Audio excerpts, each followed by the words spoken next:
Holidays-நாலே நம்ம K Travels தான். தமிழகத்தின் முன்னணி டிராவல்ஸ் நிறுவனம். Plan your happy trips with K Travels. Bathroom போயிட்டு திரும்பி வரும்போது வரிசையா போயிட்டு தான் வரிசையா வரதான் வழக்கம். அப்போ ஒரு குழந்தை மிஸ் ஆனதா யாருமே தகவல் சொல்லல. செப்டிக் டேங்க் விழுந்துட்டா நாங்க ஸ்கூல்ல செக் பண்ணி பார்த்துட்டு நாங்க வந்து உதவியாளரை வச்சு நாங்க போய் ஒரு குச்சியோட உதவியில அதை வந்து நோண்டி எடுக்கிற பொழுது அந்த குழந்தை வந்து மயக்க நிலையில் இருந்தால் நாங்க வந்து முண்டியம்பாக்கம் கவர்மெண்ட் ஆஸ்பத்திரி கொண்டு போய் சேர்த்துட்டோம். அந்த செப்டிக் டேங்க் மூடி வேணா உடையுமே ஒழிய சுத்தி இருக்கிற செங்கல் உடையுமா நீங்க சொல்லுங்க. வந்து பள்ளி நிர்வாகம் வந்து எல்லா பெற்றோர்களுக்கும் போன் பண்ணி உங்க குழந்தைய வந்து சேஃபா கூட்டிட்டு போயிடுங்க, ஒருவேளை கலட்டா வந்துருமோ, இது இறந்து போன நேரம் வந்து 1:30 மணின்னு அவங்களால சொல்றாங்க. இவங்க என்ன செய்றாங்க, அதுக்கு முன்னாடியே குழந்தைகள் எல்லாம் வந்து சேஃபா வெளியில அனுப்பிடலாம். அப்படி அவசரமா வெளியில அனுப்புறேன்னா அப்ப பள்ளிக்கூடத்துல ஏதோ ஒரு திட்டம் நடந்திருக்கிறதா தெரிய வருதா இல்லையா உங்களுக்கு? கோபத்துக்கு என்ன நியாயம் இருக்குன்னா, லியோ லட்சுமி ஸ்கூலுக்கு வந்தாளா இன்னைக்கு அப்படின்னு கேக்குறாங்க. அவங்க அந்த லியோ லட்சுமி கிளாஸ் ரூம்ல போய் லியோன்னு தேடுறாங்க. அவங்களால வந்து அந்த குறுகிய காலத்துல அந்த பெண் உயிர் விட்ட குறுகிய காலத்துக்குள்ள எல்லாரும் சேர்ந்து ஒரே மாதிரி பிளான் பண்ணி ஒரே மாதிரி சொல்ல தெரிய வாய்ப்பு இல்லாமல் போய் மிகப்பெரிய இன்வெஸ்டிகேஷன் தேவைப்படுது. இல்ல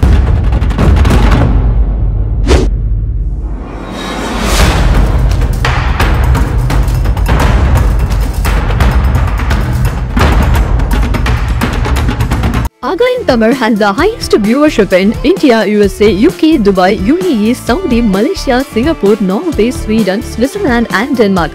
Join us and take your business to the world. வணக்கம் ஆகாயம் நண்பர்களே. விக்கிரவாண்டியில் தனியார் பள்ளியில் 3 வயது குழந்தை மரணம் அடைந்தது எப்படி, இதன் பின்னால் மர்மம் இருக்கிறதா, இதை பற்றி பேசுவதற்காக முன்னாள் காவல் அதிகாரி திரு ராஜேந்திர ராஜா நம்முடன் இணைகிறார். வணக்கம் திரு ராஜேந்திர ராஜா. வணக்கம் சார். விக்கிரவாண்டியில் ஒரு தனியார் பள்ளியில் 3 வயது குழந்தை இறந்து போனது, என்ன காரணம்? பள்ளிக்கு போன குழந்தை அதுக்கு பிறகு இறந்ததாக சொல்லப்பட்டது மருத்துவமனையில். உண்மையில் என்ன நடந்தது? அது மரணத்தில் மர்மம் இருக்கிறதா? என்ன நடந்தது அன்று? ஆகாயம் நேயர்களுக்கு எனது அன்பான வணக்கங்கள். விழுப்புரம் மாவட்டம் விக்கிரவாண்டி காவல் நிலையத்துக்கு உட்பட்ட செயின்ட் ஜோசப் மேல்நிலைப்பள்ளி என்கின்ற ஒரு பள்ளிக்கூடத்தில் கடந்த 3ஆம் தேதி காலை சுமார் 11 மணிக்கு எல்கேஜி படித்து கொண்டிருந்த 3 வயது சிறுமி லியோ லட்சுமி என்பவர் பள்ளிக்கூட வளாகத்தில் இறந்ததாக ஒரு தகவல் வெளியானது. அந்த தகவல் ஒரு மாணவி இறந்தார் அப்படிங்கிறது வந்து காவல்துறை பொறுத்தவரை இது ஒரு சந்தேக மரணம் அப்படின்னு வழக்கு பதிவு பண்ணாங்க. அது இயற்கை மரணமா அல்லது சந்தேக மரணமா அப்படின்னு விசாரணையை தொடங்கும் போதே அது சந்தேக மரணம் அப்படின்னு தான் காவல்துறை விசாரணையை தொடங்குச்சு.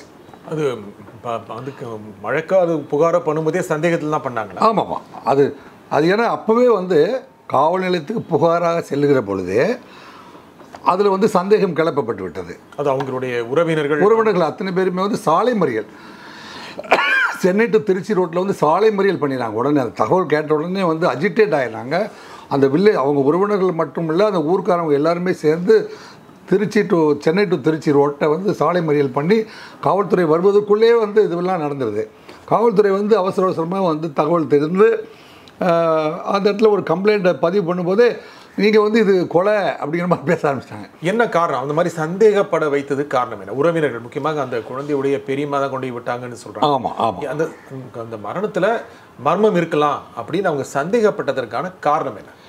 அதான் இந்த குழந்தை வந்து ரொம்ப சுட்டித்தனமாக விளையாண்டு கொண்டு ஆக்டிவாக இருந்து நேற்று வரை வந்து அவங்க அப்பாவோட மோட்டர் சைக்கிளில் உட்காந்து தெருவெலாம் சுற்றி காட்ட சொல்லி சனிக்கிழமை அன்னைக்கு நீங்கள் வந்து அவர் வந்து மிஸ்டர் பழனிவேலு, அவங்க பொண்ணுடைய அப்பா பழனிவேலு, அவங்க அம்மாவுடைய பேர் வந்து சிவசங்கரி.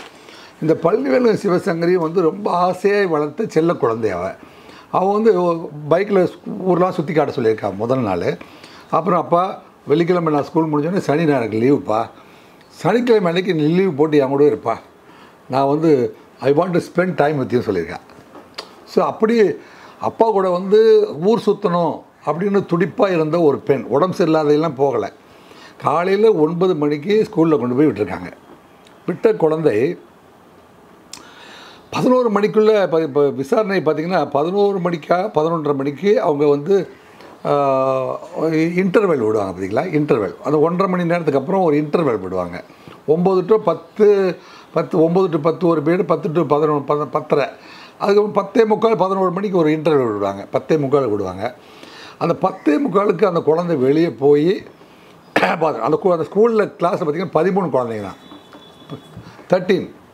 13 குழந்தைங்க தான் அந்த ஸ்கூலில் இருக்காங்க. அந்த கிளாஸில் அந்த குழந்தைங்கள பாத்ரூம் போயிட்டு திரும்பி வரும்போது வரிசையாக போயிட்டு தான் வரிசையாக வரதான் வழக்கம். அப்போ ஒரு குழந்தை மிஸ் ஆனதா யாருமே தகவல் சொல்லலை. இப்போ எல்லாமே வந்து இந்த குழந்தை மரணம் அடைஞ்சிச்சின உடனே வந்து எல்லோரும் உள்ளே போய் அவங்கவுங்க விசாரிக்க ஆரம்பிச்சிடுறாங்க. அப்போ பள்ளி நிர்வாகம் சொன்ன தகவல் என்ன அப்படின்னா, பள்ளி நிர்வாகம் சொல்லுது, இங்கேருந்து ஒரு 200 மீட்டரில் அந்த பக்கம் இருக்கிற பாத்ரூமுக்கு பக்கத்தில் இருக்கிற செப்டி டேங்கில் இந்த பொண்ணு வந்து அது வந்து கொஞ்சம் ஒரு ப்ரொடெக்டர் மாதிரி இருக்குது. ப்ரொடெக்டடாக கொஞ்சம் உயரமாகவும் கொஞ்சம் ப்ரொடெக்டடாக இருக்குது அந்த செப்டிக் டேங்கு. அது 6க்கு 6 அந்த அகலமாக இருக்குது. சிமெண்ட் கட்டடம் ஸ்ட்ராங்கான சிமெண்ட்டு. செப்டிக் டேங்கு ஸ்ட்ராங்கான, அதில் ஏறி தான் உள்ளே போக முடியும். சாதாரணமாக வந்து அது ஏறி அந்த இடத்துக்கு போக வேண்டிய அவசியம் குழந்தைங்களுக்கு இல்லை. குழந்தைங்க பாத்ரூம் அந்த பக்கம் இருக்குது, செப்டிக் டேங்க்கு போக வேண்டிய அவசியம் அந்த குழந்தைக்கு இல்லை. அப்படி 13 பேர் பாத்ரூம் போயிருந்தால் ஒரு குழந்தை ஏறி விழுந்தாலும் மற்ற குழந்தைகள் பார்த்துருக்கேன் இல்லையா. ஆனால் அவங்க பள்ளி நிர்வாகம் சொல்கிறது செப்டிக் டேங்கில் அந்த குழந்தை விழுந்து கிடந்தது. பள்ளி நிர்வாகம் சொல்லுது அந்த குழந்தை பாத்ரூம் போகும்போது செப்டிக் டேங்கில் விழுந்து இறந்துட்டா.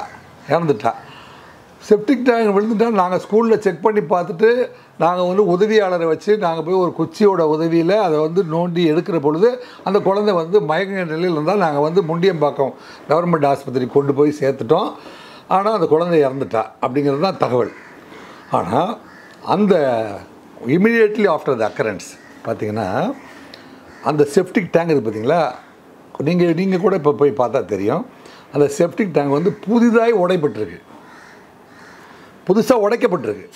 2 விஷயம் நீங்கள் சொல்கிறீங்க. ஆமாம், வார்த்தையில் ஒன்று வந்து உடைப்பட்டதா இல்லை, அது நான் சொல்கிறது 2 விஷயம்தான். அதுதான் வேண்டுமென்று தான் சொல்கிறேன் நான்.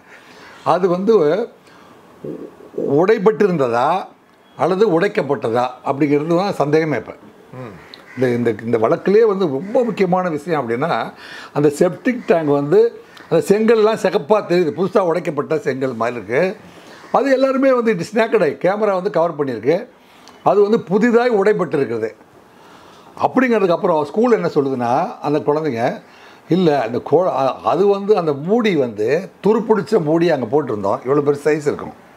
இந்த வாட்டர் டேங்க்லாம் தரையிலேயே மூடுற மாதிரி ஒரு, அப்போ வந்து துருப்பிடித்த மூடி இருந்துச்சு, அது மேலே நிற்கும்போது அது உடஞ்சி உள்ளே போயிடுச்சுன்னு சொல்கிறாங்க. அப்போ துருப்பிடிச்ச மூடியாக இப்போ நம்ம கூட இங்கே கூட நம்ம வீட்டு வாசலில் அதே மாதிரி மூடி இருக்குது.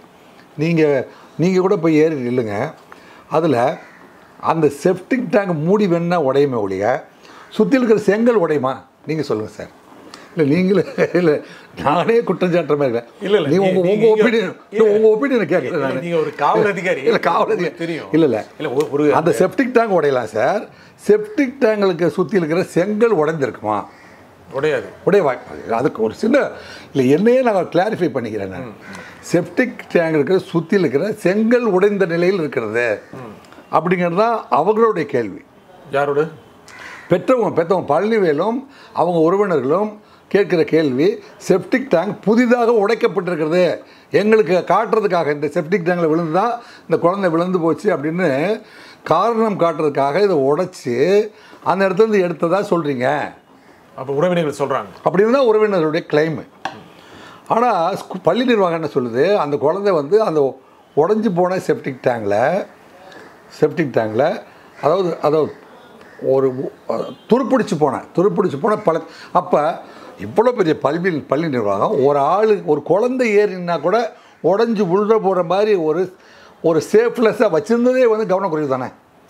இப்போ நீங்கள் வந்து கட்டுமான பணியில் பார்த்தீங்கன்னா ஸ்ரீபெரும்புதூர் பக்கத்தில் அந்த கட்டடம் கட்டுறதுக்கு வந்து சைடில் வந்து வாரி கட்டுவாங்க, அந்த சவுக்கு கட்டையில் வச்சு கட்டி மேலே போகிறது கட்டுவாங்க. அதில் தவறி விழுந்து பீகாரை சேர்ந்தவர்கள் 14 பேர் செத்து போயிட்டாங்க. அது நிர்வாக ஓனர் பார்த்திங்கன்னா இந்த ஓஎம்ஆரில் இருக்கிற மிகப்பெரிய முன்னாள் முதல்வருடைய பேரில் இருக்கிற அந்த கல்லூரியுடைய ஓனர்,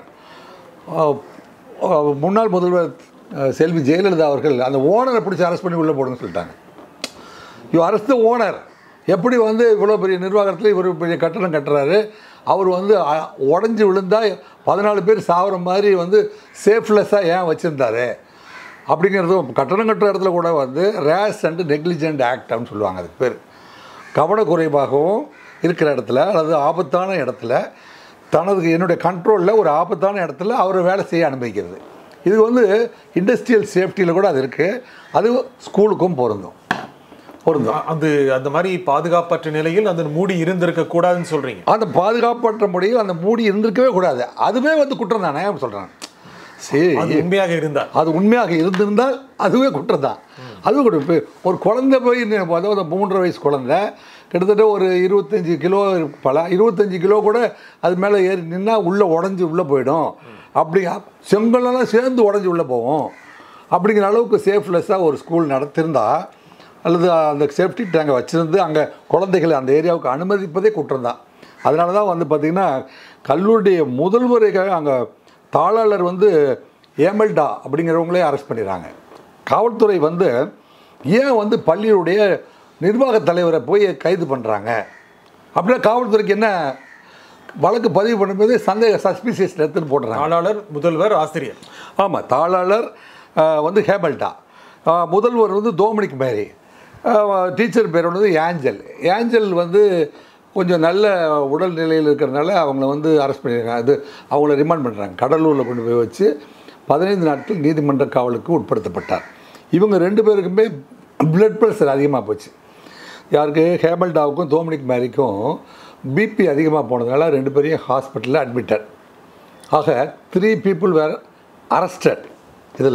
இது உறவினர்கள் கொடுத்த புகாரின் பேரில் அது வந்து சந்தேக மரணம் என்று பதிவு செய்யப்பட்டது.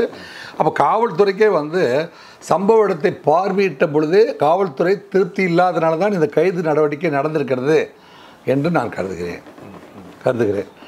ஆக இந்த மாதிரி ஒரு நிர்வாகத்தை அப்போ என்ன சொல்கிறாங்கன்னா அவங்க போய் கேட்கும்போது 12 மணிக்கெலாம் வந்து பள்ளி நிர்வாகம் வந்து எல்லா பெற்றோர்களுக்கும் ஃபோன் பண்ணி உங்கள் குழந்தைய வந்து சேஃபாக கூட்டிகிட்டு போயிடுங்க, ஒருவேளை கலட்டாக வந்துடுமோ, இந்த இறந்து போன நேரம் வந்து 1:30 மணின்னு அவங்களால சொல்கிறாங்க. இவங்க என்ன செய்கிறாங்க, அதுக்கு முன்னாடியே குழந்தைகளெல்லாம் வந்து சேஃபாக வெளியில் அனுப்பிடலாம் அப்படின்னு ஃபோன் பண்ணி சுற்றியில் இருக்கிற கிராமத்தில் இருக்கிற மற்றவர்களுக்கெல்லாம் ஃபோன் பண்ணி குழந்தைங்களை வந்து அவுட் பண்ணிடுறாங்க, வெளியில் அனுப்பிடுறாங்க. அப்படி அவசரமாக வெளியில் அனுப்புனா அப்போ பள்ளிக்கூடத்தில் ஏதோ ஒரு திட்டம் நடந்திருக்கிறதா தெரிய வருதா இல்லையா உங்களுக்கு? அந்த மாதிரி ஒரு சந்தேகத்தை கொடுத்துருக்கலாம். எதுக்கு வந்து எல்லாருக்கும் ஃபோன் பண்ண ரைட்டு. இந்த இறந்து போன குழந்தை வந்து 11 மணிக்கு காணா போயிடுது. 11 பிட்வீன் 10:45 to 11 இன்டர்வலுக்கு போகும்போது போயிடுச்சுன்னா 1 மணி வரைக்கும் கிளாஸ் டீச்சர் ஏன் வந்து பார்க்காம இருந்தாங்க? 13 பேர்த்தில் வந்து ஒரு பொண்ணை காணா அப்படின்னா 11:05 வந்து அவங்க என்ன செய்யணும்? 11:05 வந்து ஹேமல் எங்கடி அந்த லியோலட்சுமியை காணா அப்படின்னு அந்த டீச்சர் கேட்கணுமா இல்லையா? அதுக்கு தான் அரெஸ்டட். ஸோ கவனக்குறைவுக்காக அரெஸ்டடா. இப்போது அந்த பெண் வந்து நல்ல படிப்பாள், நல்ல ஒப்பிப்பாள். அந்த குழந்தை வந்து நல்ல படிக்கிற பொண்ணு, நல்ல மெமரி பவர் இருக்குது, ஒப்பிக்கிற திறமையெல்லாம் இருக்குது. ஆனால் எதையாவது எழுதி காட்ட சொன்னால் அவள் எழுதி காட்ட மாட்டாள். எழுதுறதுல கொஞ்சம் சோம்பேறித்தனம் அல்லது எழுதுறதுக்கு வராது அவளுக்கு. இன்னும் எல்கேஜி தானே, இப்போ தானே அவளுக்கு ஆ போட்டு பழகிறா, எழுதிய ஏபிசிடி போட்டு. அப்போது வந்து எழுதுகிற பழக்கத்தை இனிமேல் தான் உருவாக்கணும். அப்படி உருவாக்க ஏற்பட்ட முயற்சியில் வந்து அடிக்கப்பட்டாரா?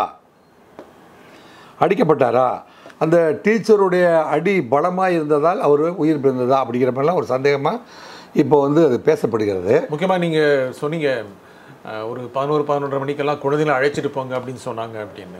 அந்த குழந்தையுடைய பெரியம்மா கொண்டு போய் தான் அந்த குழந்தைய விட்டுருக்காங்க. அந்த பெரியம்மாவுடைய பொண்ணும் அதே பள்ளியில் படிக்குது. அப்போதான் இவங்களுக்கு தெரியுது ஏன் அந்த குழந்தை எங்கேன்னு போய் கேட்டாங்க. ஆமாம், அப்போதான் அவங்க சொன்னாங்க.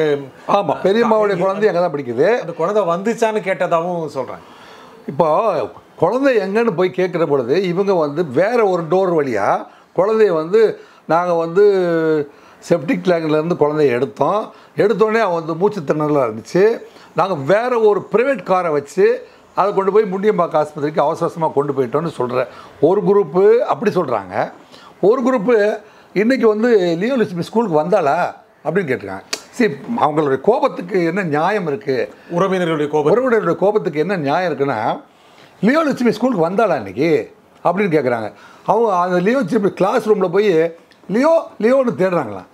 இது வந்து அப்போது அவங்களால வந்து அந்த குறுகிய காலத்தில் அந்த பெண் உயிர் விட்ட குறுகிய காலத்துக்குள்ளே எல்லோரும் சேர்ந்து ஒரே மாதிரி பிளான் பண்ணி ஒரே மாதிரி சொல்ல தெரிய வாய்ப்பு இல்லாமல் போயிடுச்சு. அப்போ யாருக்கு என்னென்ன தகவல் கிடைச்சதோ அவங்கவுங்க, ஆனால் ஒரு உண்மையை வெளியே சொல்ல வேண்டாம் அப்படின்னு நினைக்கிறதா விசாரணை வட்டமும் பொதுமக்களும் வந்து மிகப்பெரிய சந்தேகத்தை கிளப்புகிறார்கள். ஒருவேளை இந்த குழந்தை அந்த அந்த கிணற்று அந்த தொட்டியில் விழவில்லை அப்படின்னு சந்தேகப்படுறாங்களா? அந்த தொட்டியில் விழாமல் இந்த குழந்தை வந்து சரியாக வந்து வீட்டு பாடமோ அல்லது எழுத சொல்லுகிற பொழுது உடனடியாக எழுதுகிற அளவுக்கு அவளுக்கு திறமை இல்லை. அதை பழக்குவதற்காக அவளை வந்து எழுந்து நிற்க சொல்லுதோ, பெஞ்சு மேலே யார் சொல்லும் போதோ தவறி விழுந்தோ அல்லது லேசாக வந்து அறையும் போது வந்து படாத இடத்துல பட்டோ வந்து உயிர் பிரிந்திருக்க முடியும் அப்படிங்கிறது தான் வந்து உறவினருடைய சந்தேகம். அப்போ அதனுடைய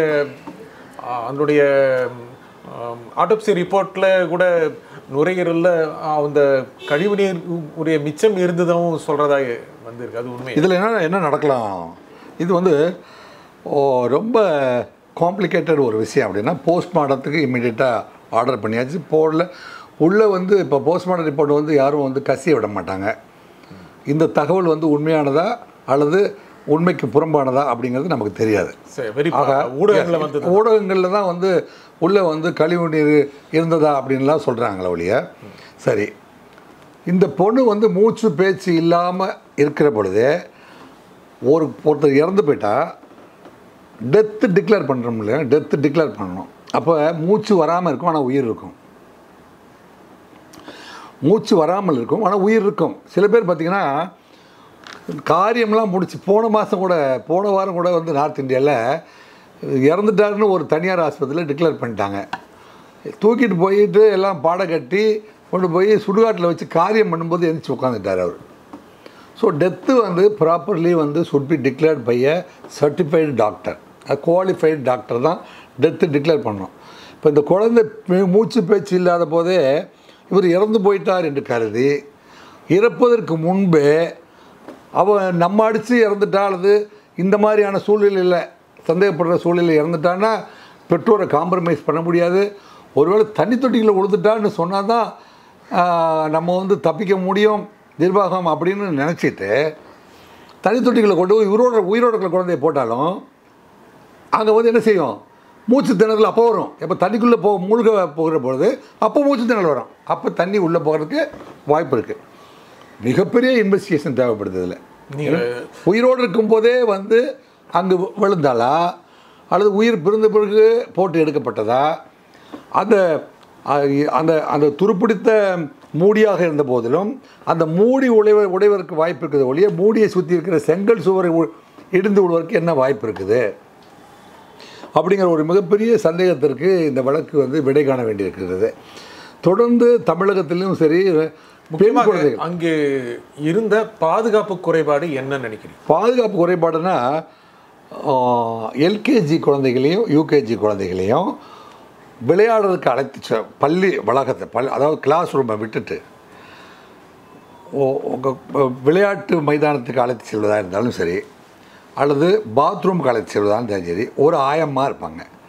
அந்த ஆயம்மா என்ன செய்யணும், அந்த குழந்தைகளை வரிசைப்படுத்தி நிற்க வச்சு 13 பேரும் வரிசையாக நடந்து போங்க. பாத்ரூம் பக்கத்தில் ஒரு ஆள் இருக்கணும். இருந்து எல்லோரும் பாத்ரூம் போயிட்டீங்களா, கைகள்லாம் சுத்தமாக கழுவி. ஏன்னா எல்கேஜி குழந்தை, இப்போ தான் யூரின் போக கூட தெரியாத குழந்தை, அல்லது யூரின் போனோடனே கை கழுவிட்டு காலெல்லாம் கழுவிட்டு மறுபடியும் போய் உட்காரணும்னு சொல்ல தெரியும். அல்லது சாக்ஸ்லாம் நினைஞ்சு போச்சு பைப்பு திறந்துடுற போதுன்னா அப்போ அவளுக்கு வந்து மாற்று ஏற்பாடு செஞ்சு சாக்ஸ் எல்லாம் கழட்டி வச்சுட்டு உட்கார்ற அளவுக்கு அதுக்கு தரிசி. அதான் சொல்கிறான் ஆங்கிலேயத்தில், அதுக்கு பேர் lower kindergarten, upper kindergarten. குழந்தைகளுடைய தோட்டம்ங்கிறாத அந்த தோட்டத்தை வந்து எப்படி பராமரிக்கணும் தான் அவர் ஆயம்மா. அதை வந்து ஒரு கோழி குஞ்சுகளை எப்படி பராமரிக்கிறோமோ அந்த மாதிரி பூக்களை எப்படி பராமரிக்கிறோமோ, இளம் தளிர்களை எப்படி அதான் இளம் தளிர் மெட்ரிகுலேஷன் போலாம் வச்சுருக்காங்க பார்த்தீங்களா. ஸோ அவர்களை வந்து மிகவும் மென்மையான முறையில் வழிகாட்டி இருக்க வேண்டும். இல்லை அவங்க 13 பேரும் பாத்ரூம் போயிட்டு வந்தாங்க, அதில் ஒன்று மிஸ்ஸிங்னு சொல்வதே தவறு.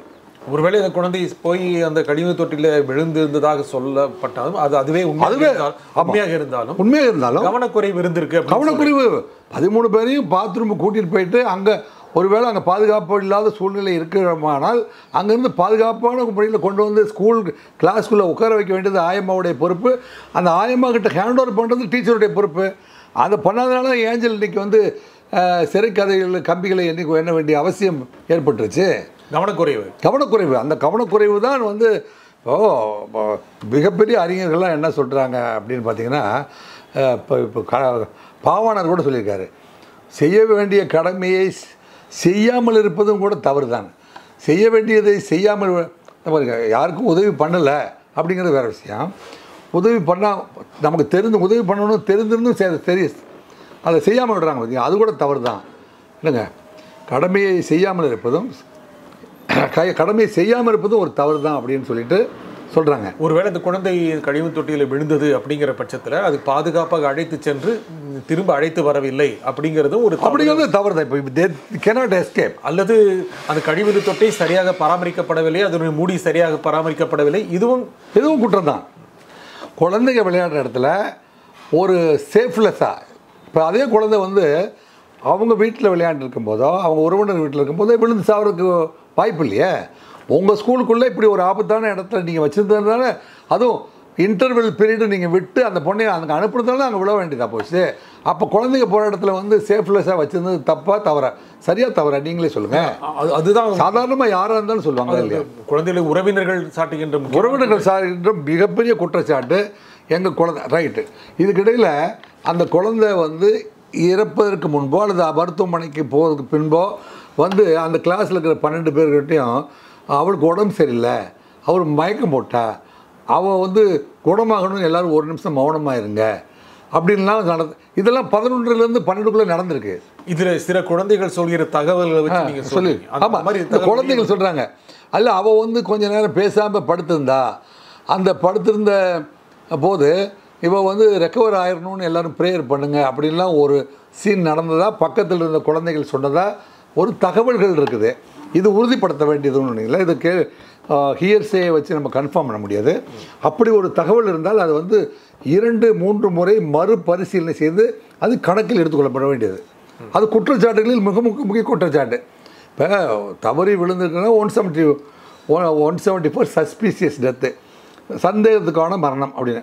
ஆனால் இது வந்து மிஸ்பிளே பண்ணிவிட்டு ஃபவுல் ப்ளே இது வந்து ஃபவுல் ப்ளே பண்ணிவிட்டு அதை மறைப்பதற்காக ஹைடிங் த எவிடன்ஸு, உண்மையை மறைப்பதற்காக அவர் வந்து கண்டிப்பாக அதுக்கு தனியாக வந்து தண்டனை அதிகப்படுத்த வேண்டியிருக்கும். முக்கியமாக உறவினருடைய குற்றச்சாட்டு என்ன சந்தேகப்படுறாங்க? முக்கியமாக அந்த கழிவு தொட்டி சரியாக பராமரிக்கப்படவில்லை, அதில் குழந்தை விழுந்துச்சு, அது கண்டிக்கப்பட வேண்டும் அப்படிங்கிறது தான் உறவினருடைய வேறு சந்தேகங்கள் என்ன? உறவினர்கள் வந்து எங்கள் குழந்தை கழிவுநீர் தொட்டியில் விழுந்து சாகவில்லை இல்லைங்க, ஏற்கனவே வந்து மரணம் அடைந்த குழந்தையை இவங்க வந்து என்ன சூழ்நிலையில் மரணம் அடைஞ்சதுங்கிறத சொன்னால் நம்ம வந்து பள்ளி நிர்வாகத்தை சாடுவோம் என்பதற்காக, குற்றம் சாட்டுவோம் என்பதற்காக, என்ன சூழ்நிலையில் இருந்தது என்பதை வந்து கண்டுபிடித்து விட்டால் பள்ளி நிர்வாகம் பொறுப்பேற்க வேண்டியும், பள்ளி நிர்வாகம் முழுவதும் பள்ளி நிர்வாகத்தின் மீது முழுமையாக குற்றம் சாட்டப்படும் என்கின்ற காரணத்தை மறைப்பதற்காக ஒரு கழிவு நீர் தொட்டியில் விழுந்ததாக இவர்கள் கணக்கு காட்டுகிறார்கள் அப்படின்னு சொல்கிறாங்க உறவினர்களுடைய குற்றச்சாட்டு. இதை வந்து காவல்துறை வந்து இதை வந்து ஏன்னா பள்ளி வளாகத்துக்குள் நடந்த ஒரு செய்தி, இது நிகழ்வு, பள்ளி வளாகத்துக்குள் நடந்த ஒரு நிகழ்வு. இப்போவே வந்து பார்த்திங்கன்னா அண்ணா பல்கலைக்கழகத்துக்கு படிக்க அனுப்பி எங்கள் பெண்ணுக்கு நாங்கள் நிர்வாகத்தை நம்பி தானே அனுப்பினோம், அங்கே ஒரு தவறு நடந்து போச்சு, இப்போ நாடே கொந்தளிப்பு எடுத்து இன்னும் அந்த கொந்தளிப்புன்னு அடங்கவில்லை. அது கிட்டத்தட்ட வந்து சுனாமி போல் அடித்து கொண்டிருக்கிறது. அப்படி இருக்கிற பொழுது இவங்களுக்கும் தெரியும், யாருக்கு தெரியும், ஏமல்டா, டோமினிக் மேரி, ஏஞ்சல், இவங்க 3 பேருக்குமே இப்படி ஒரு நிகழ்வு நடந்துட்டுருக்கிறது தெரியும். அப்படி ஒரு சூழ்நிலையில் இன்னொரு தடவை குழந்தை இப்படி ஆகிப்போச்சுன்னு தெரிஞ்சதுன்னா நம்ம மேலே பழி வந்துடுமோ அப்படிங்கிறதுக்காக, அதை மறைப்பதற்காக தண்ணீர் தொட்டியில் வந்ததாக ஒரு கதையை சித்தரித்திருக்கிறார் என்று பெற்றோர்களும் உறவினர்களும் கருதுகிறார்கள்.